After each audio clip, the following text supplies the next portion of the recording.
कल आपको बताया गया था कि कस्टमर को बनाने के लिए जैसे आपको डे बाय डे आपको बताया जा रहा है कि पहले दिन आपको हम बताए थे कि कंपनी को क्रिएट करना, दूसरा दिन आपको बताए थे कंपनी क्रिएट करने के बाद यूनिट बनाना और ग्रुप बनाना, और इसके बाद तीसरा दिन आपको जो बताए थे वो कस्टमर को बनाना सिखाए थे। ठीक है, कि टैली में कस्टमर को कैसे बनाया जाए। ठीक है,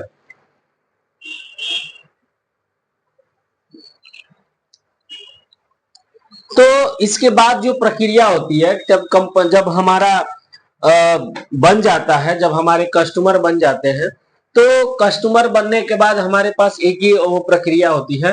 उसके बाद हम आपको बिल निकालना सिखाते हैं, इनवॉइस निकालना सिखाते हैं। ठीक है, बिल और इनवॉइस दोनों एक ही चीज होती है। तो उसको निकालने से पहले, बिल को निकालने से पहले हमको एक चीज ध्यान में रखना है कि ये कौन से लेजर है।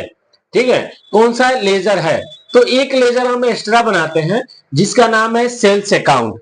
ठीक है, वो सेल्स अकाउंट का लेजर कैसे बनता है, आप सबसे पहले क्या करिएगा, ये जो ऑप्शन दिख रहा है उसमें आप चले जाइएगा। फर्स्ट वाले जो ऑप्शन आता है क्रिएट वाले ऑप्शन में चले जाइएगा, और जैसे ही क्रिएट वाले ऑप्शन को अलाउ करेंगे, ओके करेंगे, ठीक है, उसमें एक ऑप्शन दिखाई देगा सेकंड नंबर पे लेजर का। ठीक है, लेजर वाले ऑप्शन में जाके जैसे आप कस्टमर बनाए थे सेम उसी तरह आप अगला शिफ्ट बनाएंगे। ठीक है, जो सेल्स आपको अकाउंट बताया गया है बनाने के लिए वो चीजें बनाएंगे। ठीक है, तो लेजर में चले जाइएगा, और लेजर में जाने के बाद इसको अलाउ करिएगा, ओपन करिएगा। ओपन करने के बाद आप लिखिएगा सेल्स अकाउंट। ठीक है, जो आपको बताया गया है, जैसे बताया गया है उसी के हिसाब से, तो आप लिखिएगा इसमें सेल्स अकाउंट, सेल्स अकाउंट लिखिएगा। ठीक है, सेल्स अकाउंट लिखने के बाद एंटर करिएगा, और सेल्स अकाउंट का जो होता है अंडर ग्रुप वो होता है सेल्स अकाउंट ही। तो यस बटन को जब प्रेस करेंगे आप, ठीक है, जैसे ही यस बटन को प्रेस करेंगे, ठीक है, कुछ आपके पास एक सीन आएगा। सेल्स अकाउंट लिखिए, यस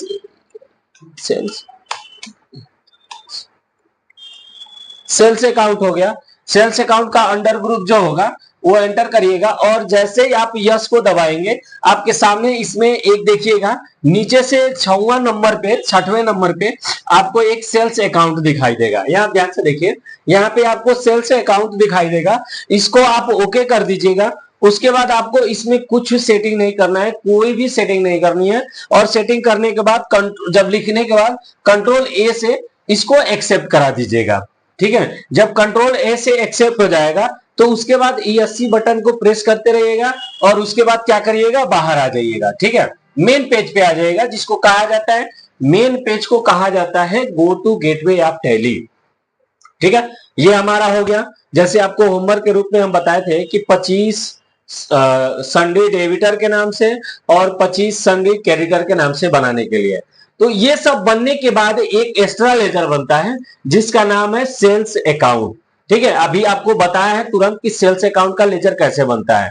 अब आ जाइए सेल्स अकाउंट के लेजर बनाने के बाद अब आ जाइए आप बिल निकालने की प्रक्रिया में।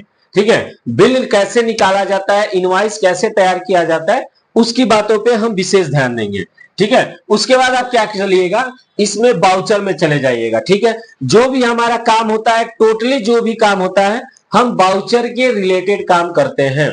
चाहे वो हमको खरीदना हो, चाहे वो हमको बेचना हो, चाहे हमको सामान की वापसी करनी हो, चाहे वो एंट्री करनी हो, कुछ भी करनी होगी तो हम टोटली आपको बाउचर के रिलेटेड काम किया जाता है। तो उसी तरह आप बाउचर पे चले जाइएगा, और बाउचर पे जाने के बाद इसको ओपन कर लीजिएगा। तो ओपन करने के बाद जैसे ही आपको सीन दिखाई देता है, यहाँ पे ध्यान से देखेंगे तो आपको पेमेंट बाउचर दिखाई देता है, और आपको क्या करना है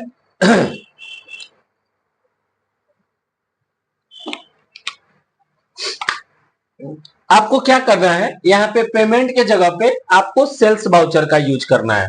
ठीक है, आप इसके बाद देखिए यहाँ पे तमाम तरह का आपको दिखाई देगा। इसमें एक ऑप्शन दिखाई दे रहा है, F8 को प्रेस करिए, या फिर माउस के द्वारा उस पर क्लिक कर दीजिए। शॉर्टकट नेम होता है, शॉर्टकट की जो होती है वो होता है F8, और उसके बाद आपका जो भी होता है, ठीक है, या तो फिर माउस के द्वारा क्लिक कर रहे हैं। जैसे ही आप क्लिक करेंगे आपके सामने देखिए यहाँ पे सेल्स अकाउंट शो करने लगा। उसके बाद कर रहा है पार्टी का नाम डालने के लिए। पार्टी का नाम का मतलब ये होता है कि आप किसको बेच रहे हो, आप अपना दुकान का सामान किसको दे रहे हो, बेच रहे हो, उसका नाम। जैसे ही आपके पास यहाँ पे 4 नाम है, ठीक है, मोहन का, राहुल, राजू का, राम का और श्याम का। तो खैर राजू और श्याम ये दोनों परचेज वाले हैं, इसको छोड़ देंगे। आइडेंटिफिकेशन के लिए आपको यस लिखवाए थे, तो आप इसमें मोहन को ले लीजिए। ठीक है, मोहन को लेने के बाद कुछ आपको इस तरह का इंटरफेस दिखाई देगा। डिलीवरी नोट्स के संबंधित आपको जो लिखना है, जैसे बिल पे जो दर्शाना है मोटिवेशनल तौर पे, वो चीजें आप दर्शा सकते हैं। नहीं दर्शाना है, इसको छोड़ दीजिए। उसके बाद कर रहा है डिस्पैच नंबर। ठीक है, एक नंबर आता है जो दुकान का नंबर होता है, उस टाइप में इसका नंबर आप भर दीजिएगा। नहीं है तो छोड़ दीजिए। उसके बाद कर रहा है डिस्पैच थ्रो, यानी आपका जो प्रोडक्ट है किसके माध्यम से आपके पास जा रहा है। ठीक है, तो जाहिर सी बात है शॉप के माध्यम से जा रहा है, तो हम यहाँ पे शॉप लिख देंगे। उसके बाद कर रहा है डेस्टिनेशन, यानी अपने दुकान से उनके दुकान की दूरी कितनी है वो चीजें हम लिख देंगे। यानी हम कह सकते हैं 10 किलोमीटर की दूरी है, तो हम यहाँ पे 10 किलोमीटर लिख लेंगे। ठीक है, उसके बाद कर रहा है एजेंट नेम। ठीक है, उसके बाद जो सामान लेके जा रहा है उसका नाम लिख दीजिए, उसकी आईडी होती है और उसका डेट लिख दीजिएगा। और उसके बाद वैकल्पिक नंबर, जिस गाड़ी से आपका सामान जा रहा है उस गाड़ी का नंबर है तो लिख दीजिए, नहीं है तो उसको एंटर करके बाहर आ जाइए। अब यहाँ पे मोहन का डिटेल्स पूछ रहा है, तो मोहन का एड्रेस वगैरह सब कुछ हम लोग पहले ही डाल चुके हैं, सारी चीजें पहले से ही पढ़ चुकी है, तो आपको एंटर करके इसको एक्सेप्ट करा देना है। अब देखिए जो हमने बनाया था सेल्स करना है, बेचना है, तो आपको यहाँ पे सेल्स अकाउंट ऑप्शन को लेना पड़ेगा, जो अभी जैसे हमने बताया है, जैसे हमने बनाया अभी थोड़ी देर पहले।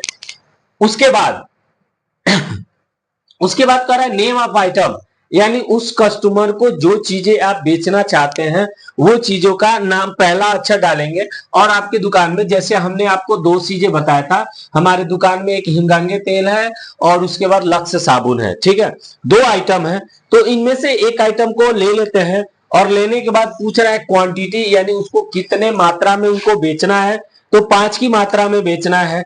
अमाउंट है 50 रुपए के हिसाब से लगानी है। और टोटल अमाउंट जैसे हमारा दिखा रहा है कि 5 पीस लिए हैं 50 रुपए के हिसाब से, तो हमारा टोटल अमाउंट 250 रुपया हो रहा है, यानी 250 रुपया हो रहा है।